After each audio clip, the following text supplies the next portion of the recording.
Okay, we are back with Terry Levine. We are going through her latest book, The Conversion Equation, and we are moving on to chapter 4. Chapter 4 is the instant cash flow fix. Now that sounds really good to me. We have been talking about core foundational sales numbers, and so we're going to be touching on that again today. And those were the number of prospects you're marketing and advertising, what the numbers are for the prospects and your marketing and advertising, what they generate, the conversion rate of prospects to customers, and the average sales value of each customer. So one of the things, Terry, that you put in here is a real shift in perspective. You actually call it the big shift. And that is, what you said was it's time for you to learn how to stop competing on price forever and to sell your products or services for what they are worth. You will save money on marketing and advertising, plus you will cut costs and have more cash on hand. And you really, what I'm getting from, as I've been going through this, is really the conversion equation. It is an equation on how to speak to your people. But there's more to it when you're talking about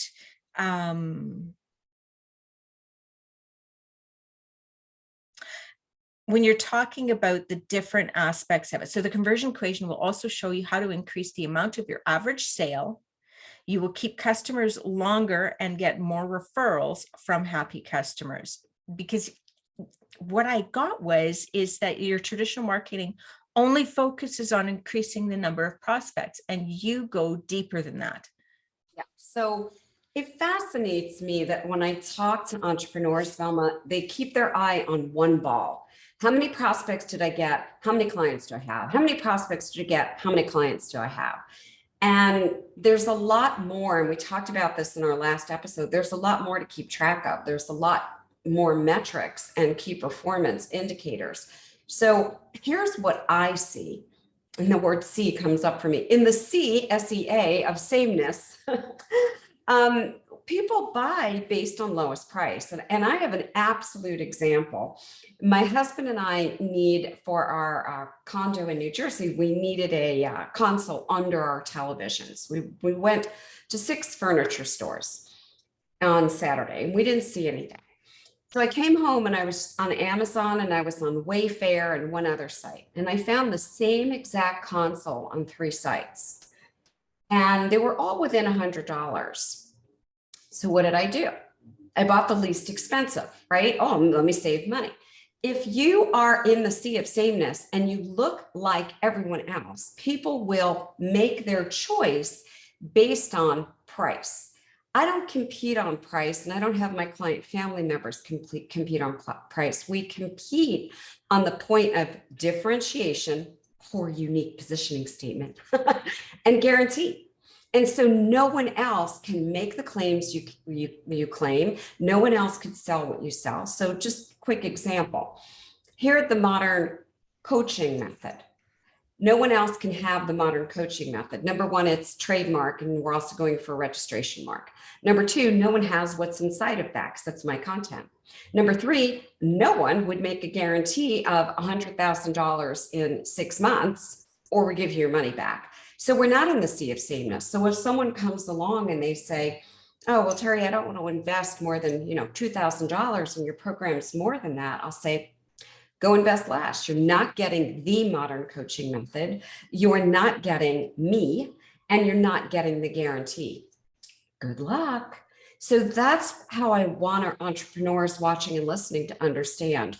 You have to differentiate yourself, and I could care less if someone is charging a different price than I ask people to invest in my consulting services, because I know I'm the real deal with a guarantee. You have to stand out and can't be in that sea of sameness. Does that make sense?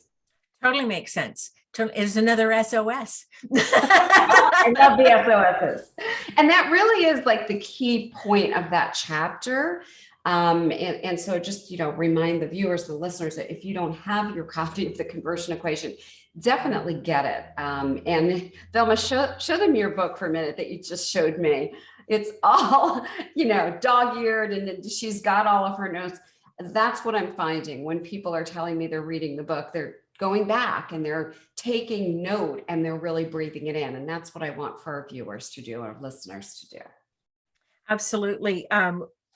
When you implement this, I'm reading again. When you implement this proven formula, your business's bottom line will increase from 3 to 5 times or more when even minor improvement is made to the 3 foundational sales number. And I think that's the key, because it's exponential. You're not just increasing one thing. You're not spending more money to get more prospects. You're touching on your prospects, your conversion rate, your average sale. So that's where the exponential comes in. Yes. Okay. One of the things that you talked about in here again is, because we're talking about sales. You said closing is simply matching a prospect with a product or service your business offers. It's not hard selling, pitching, overcoming objections, or manipulating them. And I think that's really important. It is. And in the coaching and consulting industry, course creation, even over the past 20 years, all of a sudden became this notion that you need high ticket closers.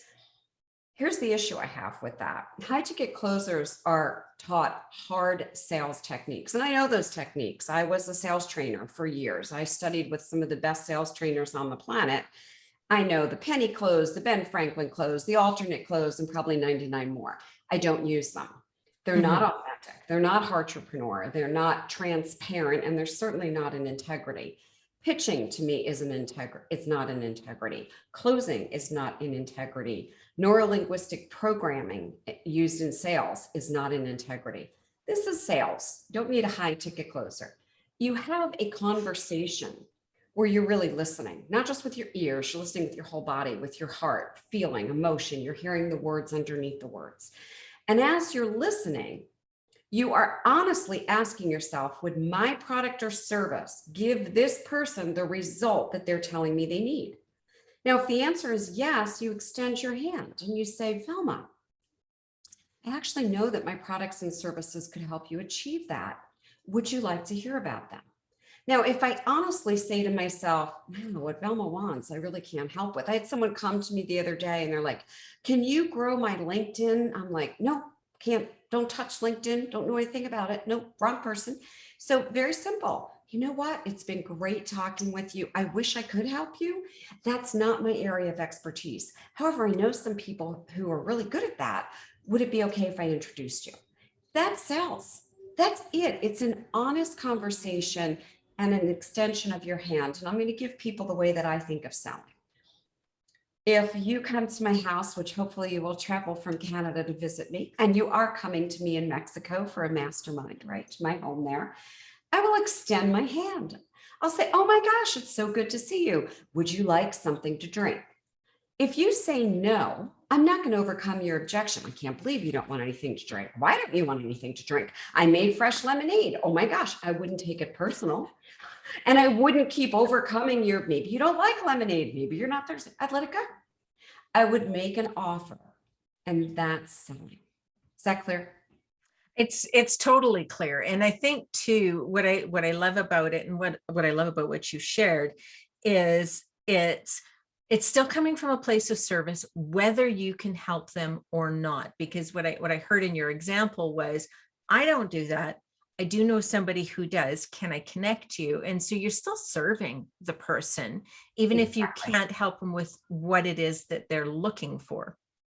Okay. So you again talk about tracking and the importance of it. And let's talk a little bit about how many times a typical customer makes a purchase over a course of a year. Why do we want to track that information? Here's my favorite example. So a long, long time ago, I had written guerrilla marketing for beauty salons and for spas. And I was working with a beauty salon owner, and she texted me a message on a Friday. It was maybe 2 p.m. And she said, I can't believe, and I'm quoting, how rude this customer of mine was. I said, what happened? And she said, Well, on Fridays, we close early because all my staff goes to the beach and we always close at 1 o'clock. And everyone knows we close at 1 o'clock. And at 1:45 with no appointment, one of my customers contacts me and says, it's an emergency. I should go to a funeral or something. It's an emergency. Can I just come in for a quick cut? And my client said, absolutely no. You know, we close early on Fridays. We're getting ready to go home. No. And she said, can you believe how rude she was? And I said, let me ask you to get a piece of paper, pen, and a calculator, which she did. I said, how much would that haircut have been? She said, I don't know, $35. Okay. So, all right, you lost $35. Exactly. I go, okay. How many times a year did she come in? She said, maybe 10. Okay. Well, she's probably never coming again. So now mark down $350. How many years was she your customer? Maybe 10. So she was your customer for another 10 years. Now we're close to $3,500. How many people has she referred over the years? Well, her son comes, occasionally her husband. Do the math. So I want you to all really hear me. I'm talking to you and understand. A customer is someone who purchases over and over again, frequency, repetition, referrals, because of the value and service that you bring. So, you know, I'm an avid Amazon shopper. You know, there's like a day that doesn't go by where the Amazon packages aren't at my doorstep. Okay. And I buy everything from Amazon, groceries, you name it, it all comes from Amazon. I am absolutely loyal. Let's say Amazon at some point gave me horrible customer service and I left. And Amazon may think, oh, she's not buying her, you know, $20 drink here. Who cares? Well, if they go back and they look at my transactions over the years and probably how many people I refer to Amazon or say, hey, get this, it's amazing, it's on Amazon.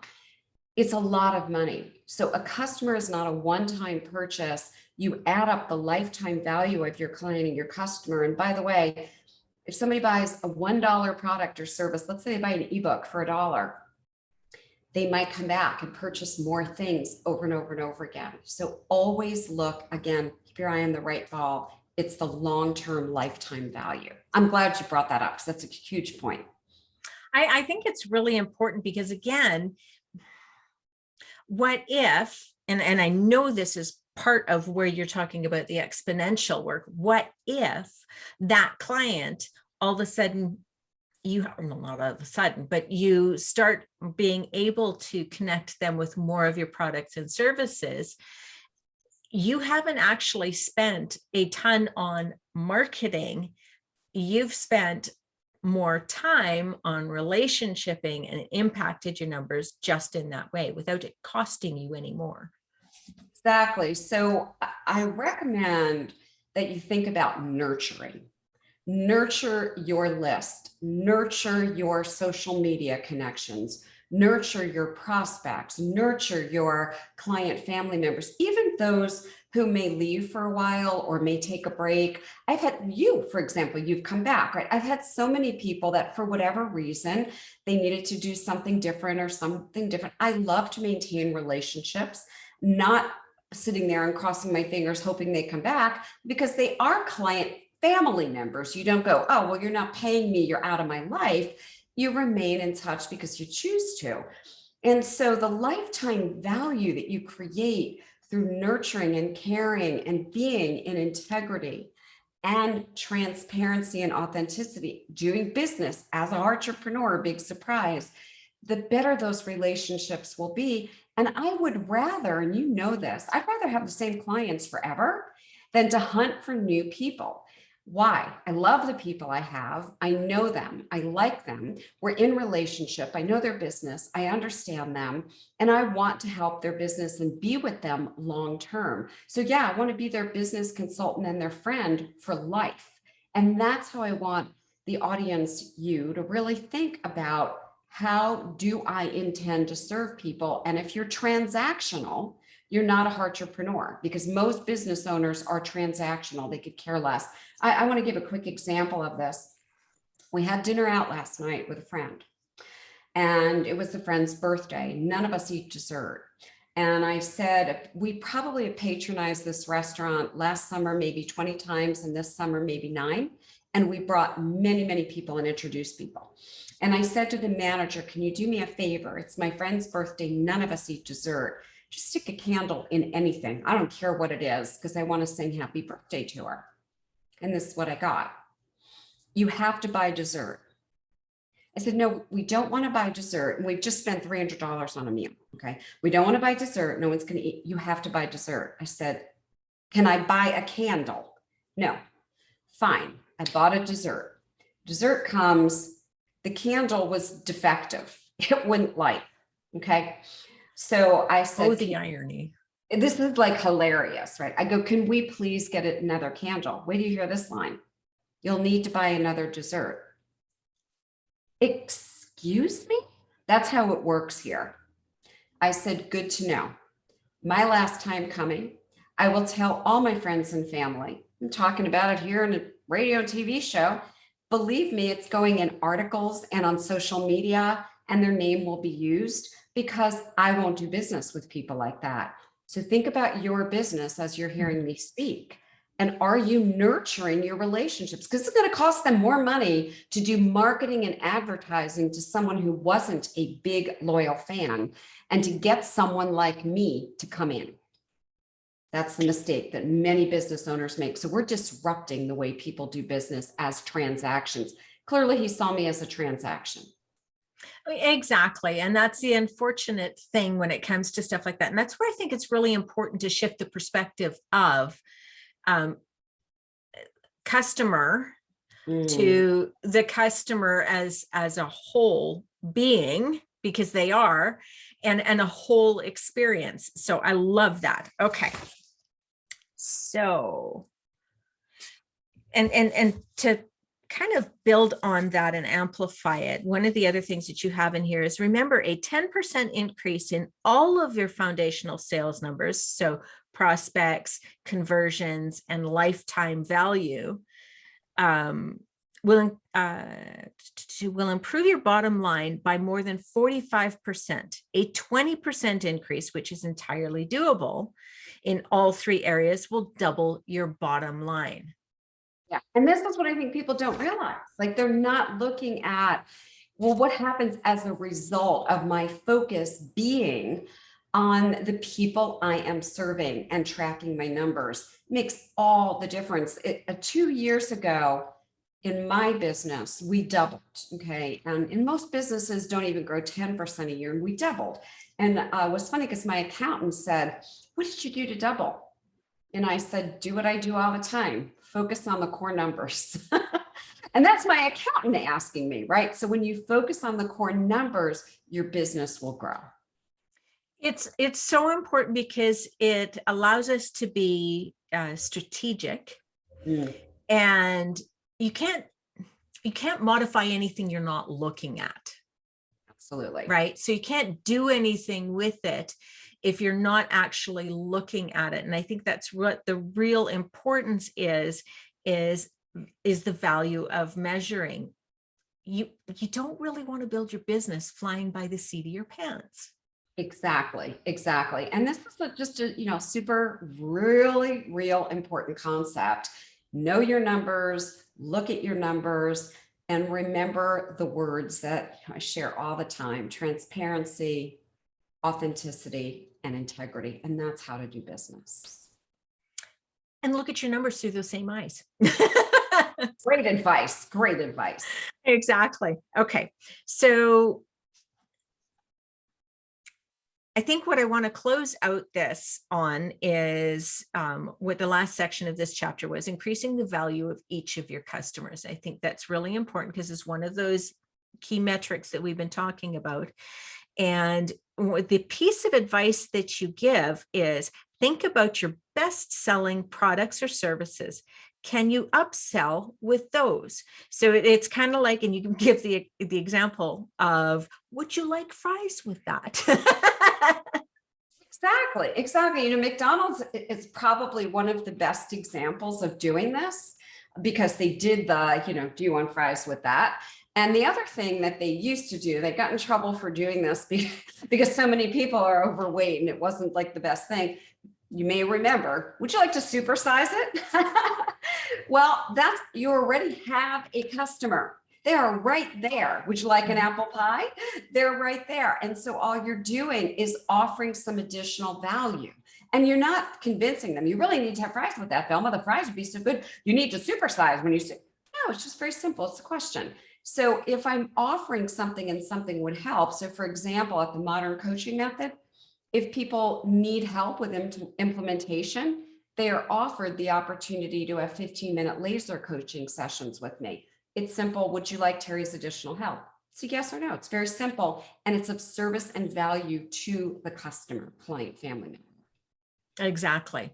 And you closed off this chapter with upselling is one of the most underutilized yet predictably effective techniques that you can use to instantly improve the average value of every sales transaction and to make more money fast. So like the example that you used of the woman coming into the hair salon, add a treatment.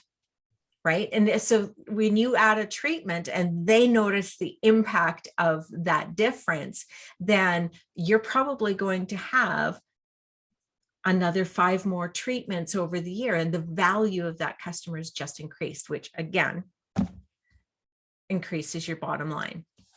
There you go. Okay, this was fantastic. So next time we're going to be covering chapter number 5, and I'm looking forward to that one because I might have already read it and highlighted. We will see you next time. And also make sure to go to our Facebook group, Entrepreneurs with Terry Levine. You'll see Velma in there. You'll see me in there. Lots of other entrepreneurs, 6,500 of us doing business together. And make sure you do have your copy of the conversion equation so you can follow along as we're helping you here. Awesome. Thanks. And we'll see you next time.